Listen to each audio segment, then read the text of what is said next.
नमस्कार, स्वागत है आपका ईटी नाउ स्वदेश पर। मैं हूं आपके साथ पूजा त्रिपाठी और मुंबई स्टूडियो से अभिषेक और प्रशांत भी हमारे साथ जुड़ चुके हैं और आप देख रहे हैं योर स्टॉक्स। और इस शो में हम शामिल करेंगे आपके सवालों को। अगर कुछ सवाल हैं आपके तो वो आप हमसे पूछ सकते हैं। तरीका बेहद ही आसान है। आपके स्क्रीन पर लगातार फ़ोन लाइन नंबर फ्लैश होता रहेगा, उस पर आप हमें कॉल करिए या फिर व्हाट्सएप भी कर सकते हैं। और सोशल मीडिया पर भी हम मौजूद हैं, फेसबुक, इंस्टाग्राम और ट्विटर के ज़रिए भी आप अपने सवाल हम तक पहुंचा सकते हैं। तो यह सवाल पूछने का तरीका। लेकिन उसके पहले सवाल जवाब का सिलसिला शुरू करने से पहले एक बार मार्केट पर नज़र डाल लेते हैं। और काफ़ी शानदार तेज़ी आज देखने को मिल रही है बाजार में। लगातार दूसरा दिन हम देख रहे हैं शॉर्ट कवरिंग का है। 19,400 के ऊपर कारोबार कर रहा है निफ्टी। बैंक निफ्टी में भी करीब 100 अंकों की तेजी है। मार्केट टोन भी देखेंगे तो पॉजिटिव है। हालांकि ऊपरी स्तरों से थोड़ा नीचे आया, लेकिन फिर से हम देख रहे हैं कि निचले स्तरों से एक अच्छी रिकवरी यहाँ पर देखने को मिल रही है। अगर एडवांस डिक्लाइन रेशियो भी देखेंगे तो वहां से भी संकेत अच्छे ही हैं। हर एक गिरने वाले शेयर के सामने लगभग 3 स्टॉक्स ऐसे हैं जो कि हरे निशान में कारोबार कर रहे हैं। आज निफ्टी के गेनर्स की अगर बात करें तो इंश्योरेंस स्टॉक्स में काफ़ी अच्छी तेज़ी देखने को मिल रही है। एचडीएफसी लाइफ है टॉप गेनर, करीब 3.5% ऊपर। एसबीआई लाइफ में 2% की मजबूती इस वक्त है। इसके बाद अदानी एंटरप्राइजेज, एनटीपीसी और ओएनजीसी भी मजबूती के साथ कारोबार कर रहे हैं। वहीं कमजोरी है सिप्ला, टाइटन, आयशर, टेक महिंद्रा और टीसीएस के स्टॉक्स में। और आज हम देख रहे हैं आईटी स्टॉक्स में आज दबाव भी देखने को मिल रहा है। इंडेक्स स्पेसिफिक एक्शन देखेंगे तो पावर शेयरों में आज शानदार उछाल है। सरकारी कंपनियां भी चल रही हैं। रियल्टी स्टॉक्स से भी अच्छी तेजी है। आईटी और फार्मा को अगर छोड़ दें तो लगभग सभी सेक्टर इंडेक्स आज हरे निशान में ही कारोबार कर रहे हैं। तो यह है इस वक्त बाजार की चाल। और इस पर एक बार राय भी ले लेते हैं कि अब किन स्तरों पर नजर होनी चाहिए। और हमारे साथ इस वक्त कुणाल रामभिया मौजूद हैं। कुछ ही देर में गिरीश सोडानी भी हमारे साथ जुड़ेंगे। लेकिन कुणाल, सबसे पहले आपके पास आएंगे। क्या व्यू बन रहा है इस वक्त आपका बाजार पर? अगर किसी को ट्रेड लेना हो तो किस लेवल को आप वॉच कर रहे हैं? Good morning to everyone. अगर हम निफ्टी की बात करते हैं तो हमने 4 से 5 दिनों का एक ब्रॉडर कंसोलिडेशन देखा था, और वो अगर फ्यूचर लेवल की बात करें तो 19,300 से लेके 19,400 के बीच का एक ब्रॉडर कंसोलिडेशन बना था। इनफैक्ट आज के दिन हमने ये कंसोलिडेशन से पहली बार बाहर आने की कोशिश देखी है मार्केट में। फ्यूचर एज ऑफ नाउ चल रहा है 19,415 420 के बाद। अगर निफ्टी आज 19,450 19,500 के ऊपर रहने में कामयाब होता है तो I think this will be the bottom for time being. ये हमने जो बहुत ही लंबा करेक्शन देखा वो यहाँ पे कंप्लीट हो सकता है, और हमारा पहला टारगेट निफ्टी पे बनेगा 19,650 से 19,700 तक का। बिल्कुल, तो बाजार पर ये थी राय। और इन सब के बीच अब सवालों का सिलसिला हम शुरू करते हैं। नमिता नाथ कोलकाता से, जिन्होंने अब फेसबुक के जरिए अपना सवाल हम तक पहुंचाया है। बैंक ऑफ इंडिया के 500 स्टॉक इनके पास हैं और 87 रुपए के भाव पे इन्होंने ये स्टॉक लिया हुआ है। चलिए, इस पे एक राय बनती है। फिलहाल जो है वो इनके लेवल से थोड़ा ऊपर स्टॉक नजर आ रहा है। कुणाल, बताएं क्या करना चाहिए बैंक ऑफ इंडिया में? अगर हम इसके ब्रॉडर चार्ट की बात करें तो 2018 से इनफैक्ट टू बी प्रिसाइज अप्रैल 2018 से लेके अब तक ये काउंटर ने 90 से 95 के जोन पे मल्टीपल टाइम्स रेजिस्टेंस देखा है। इनफैक्ट 9 से 10 बार ये काउंटर 90 पे पहुंचा है, 100 पे पहुंचा, और वहीं से हमने गिरावट देखी है। रिसेंटली अगर आप देखें तो ये फिर से 89 पे पहुंचा है और थोड़ा सा थकान वाला काउंटर लग रहा है। सो यहाँ पे थोड़ा सा कॉशियस रहना होगा, थोड़ी सी एहतियात बरतनी होगी। अगर बैंक ऑफ इंडिया 95 के लेवल को क्रॉस करने में सक्षम रहता है और वीकली क्लोजिंग अगर 95 के ऊपर आती है तो आई थिंक यहाँ पे एक नई रुझान शुरू हो सकती है। अदरवाइज प्रेजेंट लेवल पे मैं यहाँ पे थोड़ी सी एहतियात बरतने की सलाह दूंगा। इनफैक्ट एक ट्रेलिंग स्टॉप लॉस इनको सजेस्ट करना चाहूंगा, और वो है 85 का। अगर ये काउंटर 85 के नीचे जाता है तो इसमें से इमीडिएटली निकल जाए, क्योंकि यहाँ से ही हमने हिस्टोरिकली गिरावट देखी हुई है। So being cautious on this counter. ठीक है, थोड़ी सी सतर्क रहने की आपके लिए सलाह है। रायपुर से रणधीर हमारे साथ हैं। रणधीर, नमस्कार, पूछिए क्या जानना है आपको? सर, मेरे पास में वो 200 शेयर यूनिकैम लेबोरेटरी के हैं 400 रुपए के भाव पे। 400 के भाव पर 200 शेयर हैं? जी जी। तो इसको आपने हाल फिलहाल शेयर लिए हैं ये? जी हाँ जी, हाल फिलहाल लिया था सर। ठीक है, कब तक आप इसको होल्ड कर सकते हैं? निवेश का नजरिया था या फिर ट्रेड के लिए लिया आपने? वो ट्रेड के हिसाब से लिया सर, 3-6 महीने के हिसाब से अगर हो जाए तो। 3 से 6 महीने, ठीक है। और चलिए एक आपके और फिर है ट्रेड सर, वाला ही व्यू एक यूको जानेंगे। बैंक, एक यूको बैंक भी ले लिया था 31 रुपए में। यूको बैंक है 31 रुपए पर, जी जी, 1000 शेयर। और ये भी ट्रेड वाला ही है, हाँ जी, अभी ट्रेड वाला है। ठीक है। ठीक है कुणाल, आप ही मदद कीजिए। यूनिकेम 400 के भाव पर इन्होंने लिया है और 408 रुपए के आसपास का इसका प्राइस है, और हम देख रहे हैं कि बिल्कुल 3-4 महीने से ना एक रेंज में फंसा हुआ सा स्टॉक है ये। आपको लगता है कि रेंज का ब्रेकआउट नजदीक है, या फिर 3 से 6 महीने जो समय लेके चल रहे हैं वो पर्याप्त है? जी, अभिषेक, हमने ये काउंटर में एक टिपिकल बिहेवियर ये देखा था कि जून अप्रैल 2023 से लेके इनफैक्ट जुलाई तक ये काउंटर, जिस तरह आपने बताया, एक साइडवेज कंसोलिडेशन में था और 370 380 के लेवल को क्रॉस नहीं कर पा रहा था। जिस दिन क्रॉस किया, दैट वाज 31 जुलाई, काउंटर ने एक अच्छी रुझान शुरू तो की है, बट अगेन मोमेंटम बहुत ही स्लो है। एज ऑफ नाउ हमारे निवेशक को इसमें डेफिनेटली बने रहने की सलाह होगी। ट्रेलिंग स्टॉप लॉस बन रहा है 395 का। इस स्टॉप लॉस को मेंटेन करके पोजीशन होल्ड करें। अगर ये काउंटर यहाँ से अपनी रुझान जो शुरू की है, अगर वो कंटिन्यू करता है, तो आई थिंक 450 से लेके 470 तक के लेवल्स हमें देखने मिल सकते हैं। वो लेवल पे हमें डेफिनेटली एहतियात बरतनी होगी। नवंबर 2022 का जो हाई था वो 460-65 के बीच में था। सो रेजिस्टेंस इस काउंटर पे 460 पे है। फॉर टाइम बिंग बने रह सकते हैं। 395 का स्टॉप लॉस होगा। अनवे के स्टॉप लॉस के साथ यूनिकेम के शेयर में बने रहने की सलाह है। अगला शेयर इनका यूको बैंक का है। यूको बैंक पर गिरीश आप व्यू दीजिए, क्योंकि हमने देखा था कि लास्ट ईयर दिसंबर में 38 रुपए के आसपास तक भाव गया, वो भाव फिर लौट के नहीं आया। हालांकि ट्रेडिंग के लिए अपॉर्चुनिटी बहुत सारी बनी, क्योंकि शेयर नीचे गया ऊपर आया, उतार चढ़ाव हमने देखा है, लेकिन यहां से आप किस तरह की डायरेक्शन देख रहे हैं शेयर में, गिरीश जी? गिरीश तक शायद हमारी आवाज पहुंच नहीं रही है। कुणाल, आप ही इस पर भी सलाह दीजिए, क्योंकि ये ट्रेडिंग वाला ही नजरिया है, बता दीजिए क्या करना है। अभिषेक, यूको बैंक में अगर हम देखने जाएं तो फिर से हमें वही रेजिस्टेंस लेवल पे ये काउंटर ट्रेड होते हुए दिख रहा है जो जनवरी 2023 से है। काउंटर ने कम से कम 3 बार 32 के लेवल को क्रॉस करने की कोशिश की है, बट नाकामयाब रहा है। इनफैक्ट आप देखिए, कल का भी जो इसका हाई था वो 31.85, आज का हाई है 31.70। सो क्लियर एक 32 का रेजिस्टेंस है। अगर काउंटर 32 के ऊपर निकलता है तो हम इसका टारगेट एक्सपेक्ट कर सकते हैं 38 से 39 का, बट अदरवाइज यहाँ पे कॉशियस रहना होगा। अगर पोजीशन लंबे समय तक रखनी है तो एक ट्रेलिंग स्टॉप लॉस है, वो है 29 का, उससे बने रह सकते हैं। But otherwise I would advise an exit. यहाँ पे एग्जिट ले लीजिए। 32 के ऊपर निकलता है काउंटर तो फिर से बाय कर लीजिए। 29 के स्टॉप लॉस से 37 का टारगेट बन सकता है। ठीक है, तो ये है राय यूको बैंक पर। अगला सवाल ले लेते हैं और हमारे साथ कल्याण से हरीश जी जुड़े हैं फोन लाइन पर। हरीश जी नमस्कार, किस स्टॉक पर सवाल है आपका, पूछिए। जी नमस्ते मैडम। जी नमस्ते। जी सर, मेरा बीएसई का बाइंग है 230 शेयर 617 रुपए पे, ओके।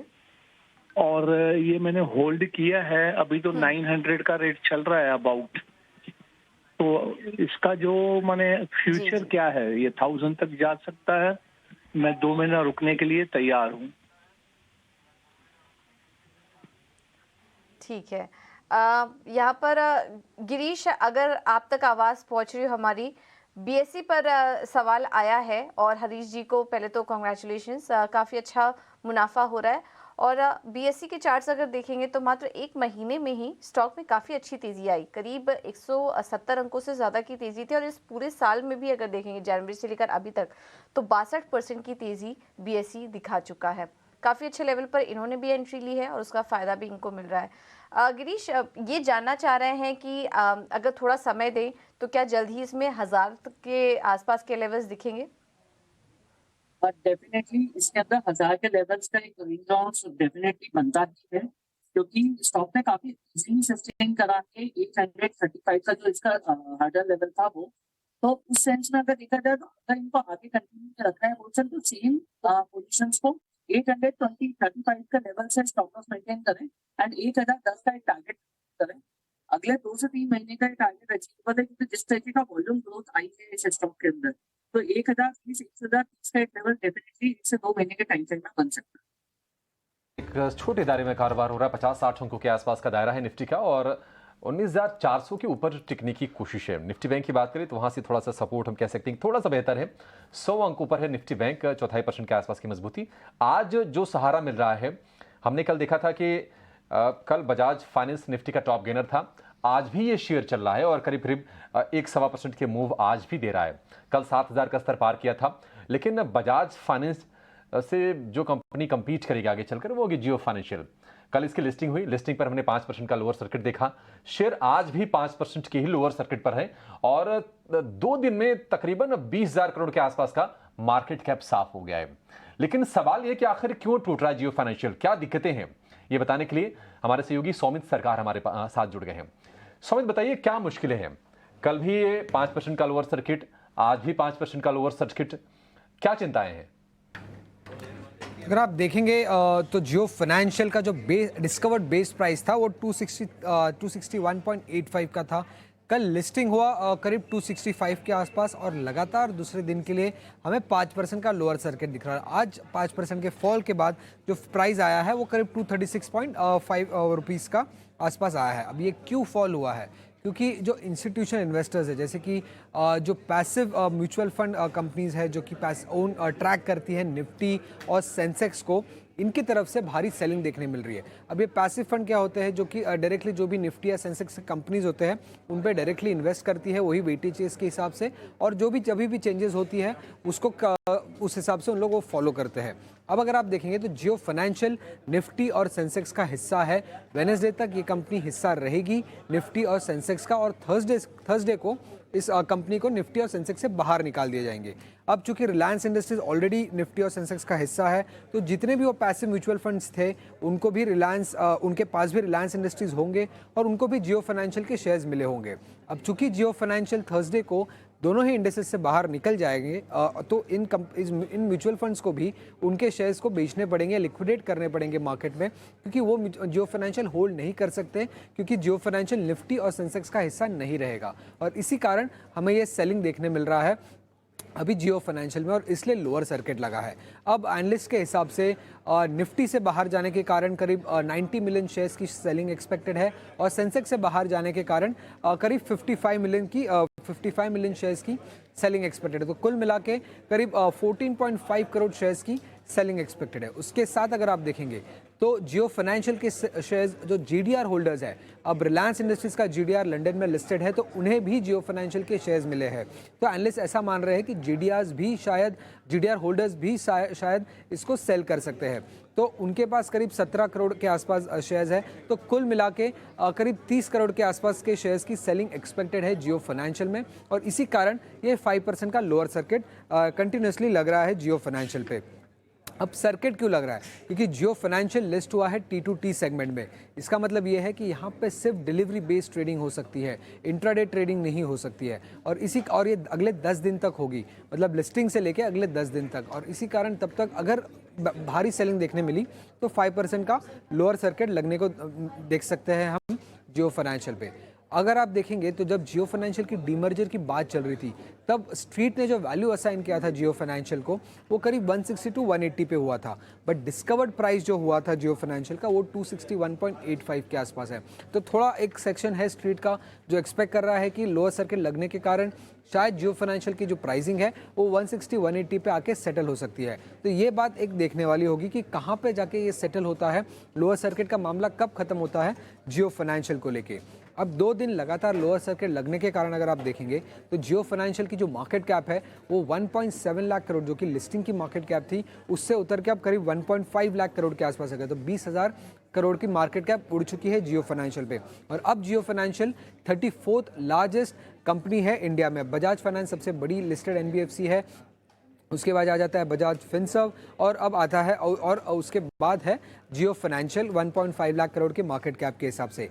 अब जियो फाइनेंशियल के पास क्या है, उनकी खुद की नेटवर्थ है करीब 1.17 लाख करोड़ की टोटल, जिसमें उनका जो 6.1% स्टेक रिलायंस इंडस्ट्रीज का है वो भी इंक्लूड हो जाता है। और कंपनी की फोकस आगे जाके रहेगी लेंडिंग बिजनेस पे, एसेट मैनेजमेंट बिजनेस पे, इंश्योरेंस ब्रोकिंग पे, और डिजिटल ब्रोकिंग पे, और पेमेंट्स बिजनेस को लेके। इनफैक्ट एसेट मैनेजमेंट कंपनी में तो उन्होंने ऑलरेडी एक जॉइंट वेंचर भी साइन अप कर कर लिया है ब्लैक रॉक के साथ। तो ये सारे बिजनेस प्लान्स है जियो फाइनेंशियल के। आगे चल के उन्होंने 2 ICICI बैंक के वेटरन्स को भी हायर किया है, KV कामत और इटी सेठिया, जो बिजनेस को लीड करने वाले हैं, और इन सारे बिजनेसेस पे उनका ये फोकस रहेगा। फिलहाल तो सिर्फ एसेट मैनेजमेंट कंपनी की टाइप अनाउंस की है उन्होंने, बाकी बिजनेसेस के लिए टाइप अभी तक अनाउंस नहीं की। तो ये भी देखने वाली बात रहेगी कि आगे चल के कैसे टाइप्स होते हैं। 28 अगस्त को, नेक्स्ट मंडे, आने वाले मंडे को रिलायंस इंडस्ट्रीज की AGM है, तब शायद ये सब अनाउंसमेंट्स एक्सपेक्टेड है स्ट्रीट को। तो देखते हैं क्या अनाउंसमेंट्स आते हैं आगे चल के। ठीक है, शुक्रिया सुमित। तो 28 तारीख को तस्वीर काफ़ी हद तक साफ हो जाएगी और शायद तब तक उम्मीद ये भी करनी चाहिए कि ये जो बिकवाली शेयर में चल रही है थोड़ी बहुत हमें, हालांकि एक चीज़ बिल्कुल आपको याद रखना चाहिए कि जो डिस्कवर्ड प्राइस की बात हो रही थी 160 से 180 के बीच की बातचीत हो रही थी, 261 रुपये 85 पैसे पर डिस्कवर्ड प्राइस आई, तो निश्चित तौर पर अनुमान से काफ़ी ज़्यादा थी। एक तो संस्थागत निवेशक थोड़ी सी बेच रहे होंगे, पैसिव फंड्स भी यहाँ से अनुमान ये चल रहा है कि बिकवाली उनकी भी आएगी जब ये शेयर इंडेक्स से बाहर हो जाएगा, यानी कि गुरुवार को। इसके चलते प्रेशर हम लगातार 2 दिन से देख रहे हैं, लेकिन 2 दिन में 20,000 करोड़ के आसपास का मार्केट कैप साफ हो गया है।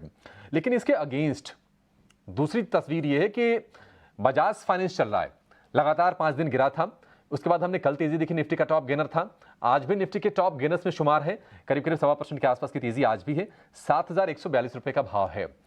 गिरीश, बजाज फाइनेंस फिर से एक्शन में लौट आया है, निश्चित तौर पर NBFC स्पेस का दिग्गज है, इसमें कोई शक नहीं है। आप ये बताइए कि अभी भी खरीदना है क्या इसको? नहीं, अभी तो ऑलरेडी काफी हाई ऑलरेडी बना चुका है, तो आज के टाइम पे तो डेफिनेटली इसको नहीं खरीदना चाहिए। बट हाँ, ये जो है कि यहाँ से अगर थोड़ा सा हल्का होता है स्टॉक, 6,500 का लेवल और 6,300 का लेवल पे अगर कहीं पे भी एक रेंज में मिलता है इन्वेस्टर को, तो डेफिनेटली कैरी कर सकते हैं। बट जो व्यू रहेगा वो एटलीस्ट 6 से 1 साल का व्यू रहे, तो ये लेवल 8,500 से 9,500 का एक लेवल दोनों मैच अगर कर जाते हैं तो ये लेवल डेफिनेटली दिखाई दे सकता है। बट 6 से 6 महीने से लेकर 1 साल का व्यू रखना पड़ेगा। बजाज फाइनेंस पर ये व्यू एक हमारे एक खास सेगमेंट का ऑप्शन के चैंपियंस।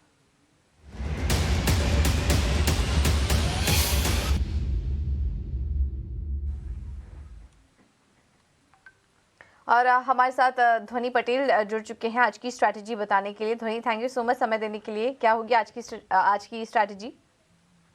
Good morning. आज की ऑप्शन की स्ट्रैटेजी जो हमारी रहेगी वो टाटा कम्युनिकेशंस में रहेगी। स्टॉक ऑलरेडी यहाँ पे एक अप ट्रेंड बनाए हुए हैं और आज के दिन में हम देख रहे हैं कि स्टॉक ने एक अच्छा मूव दिया है, जहाँ पे हमें 2.5% से 3% के यहाँ पे गेन देखने को मिल रहे हैं। तो करंट लेवल से आपको 1740 की जो कॉल ऑप्शन है उसको बाय करना है। 45 के करीब इसका रेट चल रहा है, तो 45 पे आपको 1740 की कॉल ऑप्शन बाय करनी है। इसका जो टारगेट रहेगा वो यहाँ पे 65 का रहेगा और स्टॉप लॉस जो है वो यहाँ पे रिवाइज करा जा रहा है। स्टॉप लॉस हमने पहले 29 का था, बट अभी स्टॉप लॉस रिवाइज करके 35 का ले रहे हैं, क्योंकि ऑलरेडी हमें पिछले कुछ मिनट में इसके अंदर एक मोमेंटम देखने को मिल रहा है। तो इस हिसाब से आपका जो मैक्स गेन, जो आपका अधिकतम मुनाफा है वो यहाँ पे 10,000 का होता है और अधिकतम नुकसान जो है यहाँ पे वो 5,000 का हो जाएगा।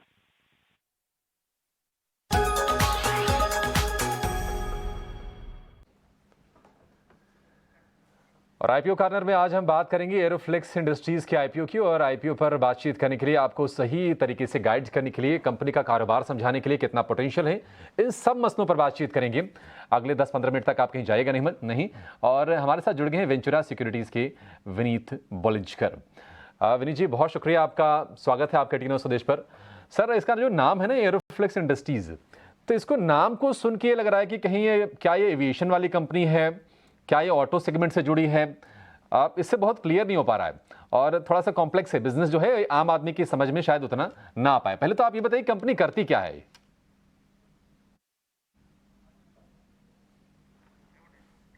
विनीत जी, अनम्यूट कीजिए सर, फिर आपकी आवाज आएगी हमारे तक। एरोफ्लेक्स इंडस्ट्रीज जो है वो एक कैपिटल गुड्स वाली कंपनी है जो होस पाइप्स बनाती है। एंड ये जो होस पाइप्स है, ये जो होस पाइप्स मेटल के बनते हैं, इसके स्पेसिफिक एप्लीकेशंस आपको एरोस्पेस इंडस्ट्री, इंजीनियरिंग गुड्स और सब में आपको मिलेंगे। ठीक है। अगर हम विनीत जी देखें, अगर फिलहाल तो 162 करोड़ का ये फ्रेश इशू है और इसका मकसद जो है वो जो ऋण है उसका रीपेमेंट है। फिलहाल अगर देखें तो कर्ज की स्थिति क्या है और क्या जब इस रीपेमेंट के बाद देखें तब फिर कर्ज की स्थिति क्या रहेगी?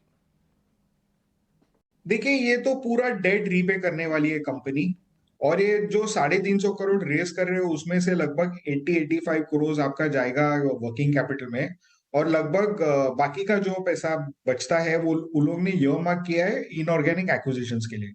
तो कंपनी का एविडेंट है कि उनका जो फोकस है वो इनऑर्गेनिक ग्रोथ ऑफ एक्सपेंशन से है।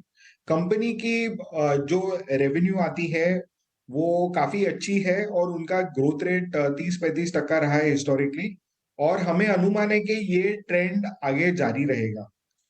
इसके मार्जिन्स भी बहुत बेहतरीन है, 20% के ऊपर इनके मार्जिन्स आते हैं। तो अगर हम ये कंपनी का थोड़ा बहुत margin back of the envelope calculations करें, अगर हम देखें कि थोड़ा लोअर ग्रोथ भी लेते हैं और इसकी हम लोग वैल्यूएशन थोड़ा कम भी, मार्जिन्स भी कम करते हैं, इसको अगले 2-3 साल में प्रोजेक्ट करते हैं, तो हमें लगता है कि ये स्टॉक आपको 20 टाइम्स FY26 की अर्निंग्स पे मिल रहा है।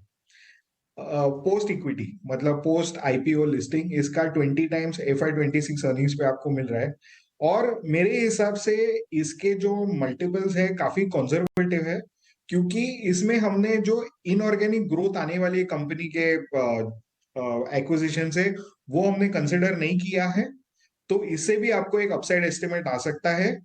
एंड ये एकदम स्पेशलिटी प्रोडक्ट्स में है, और अभी ये जो इसके जो पुर्जे बना रहा है उससे क्या होने वाला है, इनका बैकवर्ड इंटीग्रेशन होने के कारण इनके मार्जिन्स बढ़ने की भी संभावना है।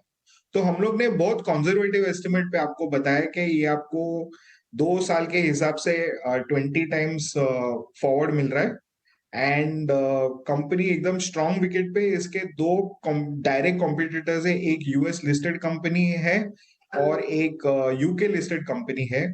दोनों कंट्रीज में हमने देखा है कि इन्फ्लेशनरी ट्रेंड की वजह से उनके मार्जिन कंप्रेशन हो जाएगा, और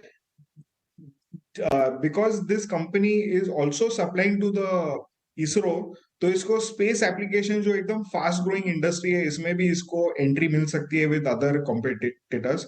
तो हमें लगता है कि ये कंपनी आप लॉन्ग टर्म के हिसाब से आप इस आईपीओ में निवेश कर सकते हैं।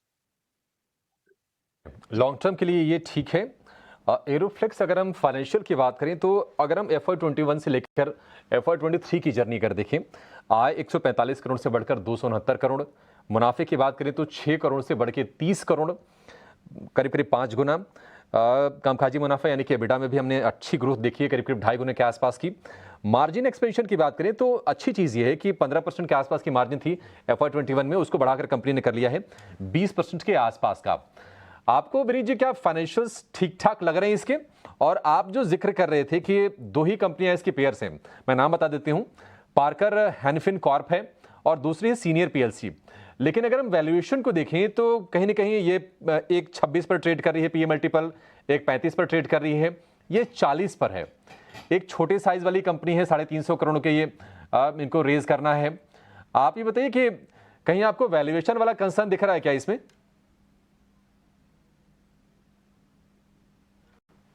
विनीत जी फिर से आप म्यूट हो गए सर। नहीं, valuation is not a criteria, क्योंकि आप अगर देखोगे तो इसका ग्रोथ काफी अग्रेसिव है, तो आपको रादर देन पी आपको पेग मल्टीपल के हिसाब से देखना चाहिए। आप जब पेग मल्टीपल और क्वालिटी ऑफ अर्निंग जैसे ROE, return on equity, return on capital और बिजनेस एफिशिएंसी आप देखोगे तो सब बढ़ रहे हैं ना, तो वो हिसाब से ये पी जायज हो जाता है इसके लिए। लिस्टिंग गेन के लिए इसको लेना है, लिस्टिंग पर शेयर बेचना है, या फिर लिस्टिंग के बाद भी इसको रखे रहें? आप अगर आपको अलॉटमेंट मिलती है, वो तो लॉटरी है, अगर आपको लॉटरी जीतते हो तो आधा रखिए और आधा बेच दीजिए लिस्टिंग पे, आपको अच्छा मुनाफा मिल जाएगा। एक और सवाल सर आपसे लेंगे, चूंकि ये वो कंपनी है, हम भारत में शायद इसका कोई कॉम्पिटिटर देख नहीं रहे हैं। आपने बताया कि एक अमेरिकन कंपनी है, एक यूरोपियन कंपनी है, और नाम देख के मुझे लग भी गया कि इनके नाम तो हमने कभी सुने ही नहीं। तो यहाँ से किस मैट्रिक्स पर इनको हम तोलेंगे आगे जाकर? और दूसरी चीज, इसमें आप ग्रोथ की कितनी पोटेंशियल देख रहे हैं? देखिए, अगर आप जैसे मैंने कहा कि आप अगर हिस्टोरिक ग्रोथ देखेंगे, कंपनी टर्नओवर कितना करती है, 200-250 करोड़ का इसका टर्नओवर है। ये तो बहुत छोटी कंपनी हो गई और पिछले 3 साल से इनका ग्रोथ रेट एक्सेलरेट ही हो रहा है। तो हमें लगता है कि ये ग्रोथ बरकरार रह सकता है, थोड़ा कम भी हो सकता है। अगर 25-30% भी आप ग्रोथ लेते हो ये कंपनी में, वो जायज है, क्योंकि देखिए कंपनी 86% यूटिलाइजेशन पे काम कर रहा है। इसने अभी पैसा रेस किया है, बैकवर्ड इंटीग्रेशन में जा रहा है, तो वैल्यू ऐड करने वाला है। और इनऑर्गेनिक एक्विजिशंस की बात करें तो ऑब्वियसली जब कंपनी ज्यादा पैसा एक्विजिशंस के लिए रख रही है, तो कंपनी के पास 100% 2-3 टारगेट माइंड में रहेंगे जिनको उनको एक्वायर करना है। तो हमें लगता है कि ये जो अपसाइड है फ्रॉम एक्विजिशन वो फैक्टर्ड इन नहीं है। हमें लगता है कि स्टेडी ग्रोथ प्रोस्पेक्ट्स पॉसिबल है और इसकी वजह से हम ये कंपनी पे थोड़े बहुत बुलिश है। आप बुलिश हैं और आशीष काचोलिया जी भी बुलिश हैं। उन्होंने उनके समेत और तमाम जो इंस्टीट्यूशनल जो इन्वेस्टर्स हैं उन्होंने 76 करोड़ लगाए हैं कंपनी में। सेट इंडस्ट्रीज़ का लोगों ने नाम सुना होगा, वो प्रमोटर हैं। इटैलिका ग्लोबल ये भी प्रमोटर में शामिल है। लेकिन विनीत जी, थोड़ा सा आश्चर्य की बात है कि इंडिया में इसका कोई लिस्टेड पेयर नहीं है। आपने बोला कि कैपिटल गुड्स वाली कंपनी है, थोड़ा आइडिया दे सकते हैं कि किनको ये प्रोडक्ट सप्लाई करती है? देखिए, ये सारे जितने भी aircraft manufacturing companies, defence applications है, कैपिटल गुड्स इंडस्ट्रीज में एप्लीकेशन है, स्पेस एज में सप्लाई करते, इसरो को भी सप्लाई करते। तो इनकी जहां पे आपको टेम्परेचर ग्रेडेड हीट आपको ट्रांसफर करनी है, जो आपको एक लिक्विड का फ्लो चाहिए, जहां पे मेटल यूज करता है, तो इनकी स्पेशलिटी क्या है? ये इनके फ्लेक्सिबल मेटल पाइप्स है जो ये होसेस बनाते हैं। तो ये कैपेबिलिटी सबके पास नहीं रहती है। नॉर्मली इसकी जो सब्स्टिट्यूट रहती है वो रबर होसेस से आती है। तो ये जो मेटल में बनाते हैं, ये उनकी खासियत और इनकी खूबियां है। सर, एक आखिरी सवाल जो हमारे दर्शक कई बार पूछते हैं, या फिर कई बार ना ऑफलाइन ये चर्चाएं होती रहती हैं कि कितने % ऊपर लिस्ट होगा, क्या डबल होगा, क्या 50% ऊपर लिस्ट होगा? आपका क्या सेंस कह रहा है? और चूंकि 108 रुपए इसका अपर प्राइस बैंड है, मान के चलते हैं कि कट ऑफ प्राइस भी वही होगा, तो साल भर में आप क्या भाव देख रहे हैं?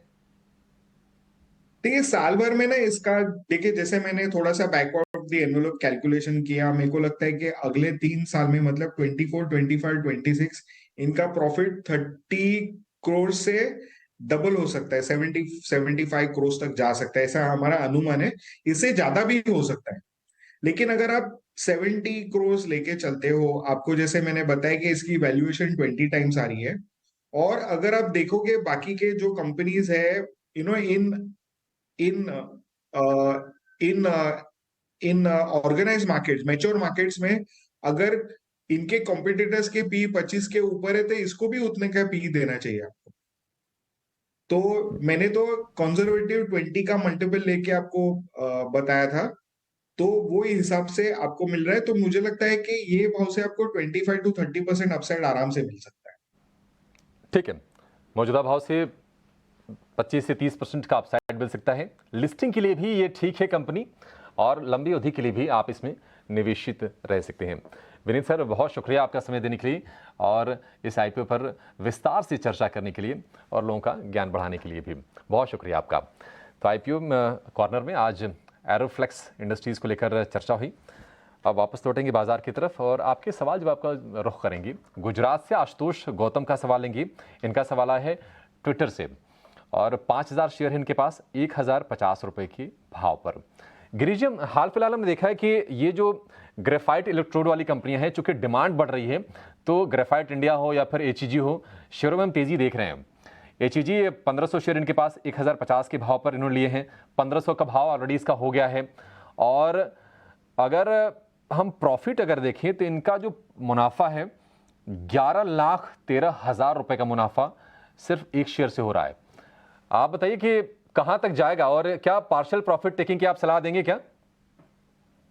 देखिए, मतलब सबसे पहले तो कॉन्ग्रेचुलेशन, इनको इतना अच्छा मुनाफा हो रहा है।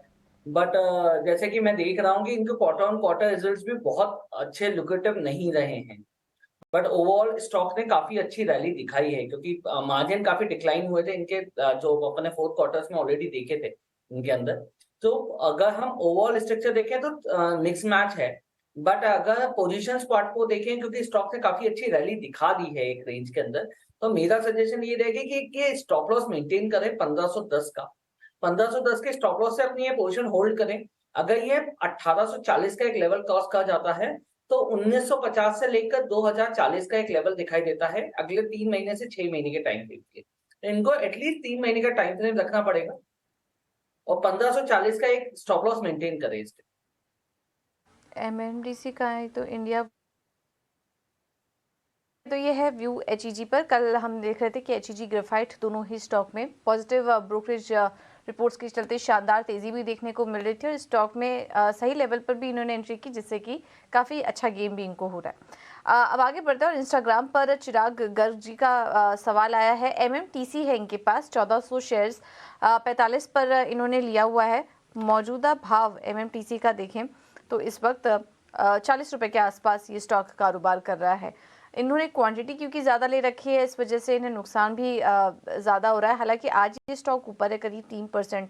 कुणाल, क्या व्यू बन रहा है आपका एमएमटीसी पर, और अगर यहाँ से और तेज़ी देख रहे हैं तो और किस लेवल तक जा सकता है, क्योंकि इनकी जो खरीद है वो 45 पर इन्होंने लिया हुआ है। क्या उसके आसपास लेवल्स जल्दी दिखेंगे एमएमटीसी में? सो पूजा, अगर इनका जो प्राइस है, बाइंग प्राइस 43 का है, तो आई थिंक इन्होंने लंबे समय से होल्ड किया होगा, बिकॉज ये काउंटर बहुत ही लंबे समय के बाद इनफैक्ट यहाँ पहुंच रहा है। सितंबर 2022 में करीब ये काउंटर 46 तक गया था और उसके बाद ये 45 या 43 का एक जोन है जो कंसिस्टेंटली रेजिस्टेंस बन के चल रहा है इस काउंटर के लिए। आपने अभी रिसेंटली इसमें एक अच्छी सी रुझान देखी होगी और वो है 26 से लेके 40 तक के लेवल की। सो इस रैली में बहुत ही अच्छी एक बाइंग हमने देखने मिली, बट फिर से अपने ये रेजिस्टेंस पे पहुंच रहा है। 42 43 का मार्क है। Again we have to be cautious. अगर ये काउंटर 42 43 के जोन को डिसाइसिवली क्रॉस करता है और ऊपर खड़ा रहता है, देन आई थिंक यहाँ से एक नई रुझान शुरू होगी जिसका टारगेट करीब करीब 51 से 52 का आ सकता है। But for time being cautious रहने की एडवाइस होगी। अगर इनका लंबी अवधि का नजरिया है तो बने रह सकते हैं। स्टॉप लॉस होगा 36 का, और अगर शॉर्ट टर्म के लिए इन्होंने कुछ सोचा होगा देन एक बार यहाँ पे एग्जिट कर दीजिए। 43 44 42 43 के ऊपर अगर क्लोजिंग आती है तो डेफिनेटली रिविजिट करके इसमें बाइंग कर सकते हैं। तो ये है व्यू एमएमटीसी पर। नमस्कार, पूछें अपना सवाल। नमस्कार सर जी, मैंने ट्विस्ट क्रॉप शेयर लिए एक वीक पहले 2415 के भाव के। मैं 3 से 4 महीने होल्ड कर सकता हूँ, तो मेरा को क्या स्टॉप लॉस रखना है और उसका आगे का भावी क्या है वो मेरे को जानना है सर। ठीक है, ठीक है। तो क्विस कॉप पे राय चाहिए विनोद जी को। 415 के भाव पे इन्होंने लिया है। 3 से 4 महीने का नजरिया है। स्टॉप लॉस भी इन्हें सजेशन चाहिए इस मामले में। गिरीश जी बताएं क्विस कॉप में क्या करना चाहिए और एक स्टॉप लॉस भी इन्हें खासतौर पर सुझाएं। देखिए, अगर शॉर्ट टर्म का नजरिया अगर 3 से 4 महीने का नजरिया है तो 338 का एक स्टॉप लॉस मेंटेन कर सकते हैं टाइम फ्रेम्स के लिए, और 440 का एक टारगेट फेंचर रखें। 440 आ जाए तो एक बार का 25 से 50% का अपना टारगेट बुक करें एंड बाहर हो जाए। प्रमोटर्स ऑलरेडी अपनी होल्डिंग्स डाइवर्सिफाइड कर रहे हैं इस स्टॉक के अंदर। डेट फ्री मल्टीबैगर स्टॉक है हालांकि ये, तो इसलिए डेट वाला इश्यूज तो नहीं है। फंडामेंटली तो स्ट्रॉन्ग है कंपनी, एट दिस इन्वेस्टमेंट्स को लेके भी फोकस कर रही है। तो ओवरऑल स्ट्रक्चर काफी स्ट्रॉन्ग है, बट स्टॉप लॉस मेंटेन जरूरी है। तो जो स्टॉप लॉस बताया हुआ 368 का, वो एक स्टॉप लॉस मेंटेन करे। क्विस्कॉप के लिए गिरीश जी की ये व्यू। आगे बढ़ेंगे। व्हाट्सएप के जरिए सवाल आया है प्रशांत का, और इनके पास है रूपा एंड कंपनी के शेयर 200 शेयर हैं, 330 के भाव पर हैं।